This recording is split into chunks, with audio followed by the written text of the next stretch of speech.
A lot of people will ask, what's the difference between whiskey and bourbon? And the truth is, if you look at whiskey, whiskey is a category. Think of it as a big umbrella. And underneath this umbrella is all different styles of whiskey. So in other words, all bourbon is whiskey, but not all whiskey is bourbon. So if you look under this category, single malt Scotch is a whiskey, bourbon is a whiskey, rye is a whiskey.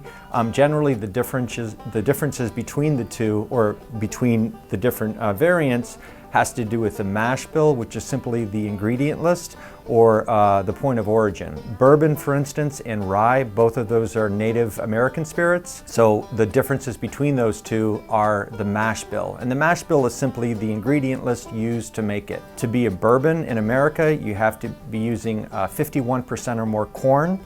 The rest of the mash bill is traditionally rye and malted barley. To be a rye whiskey, you have to use 51% or more rye, and then the rest is usually corn and malted barley. In addition, both have to be aged in brand new American oak barrels.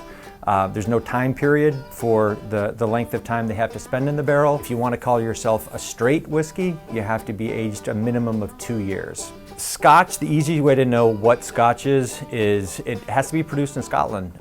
If you're a cognac, you have to be made in the cognac region. If you're a champagne, you have to be made in the champagne region. It's no difference for Scotch. They produce blends, they produce single malts.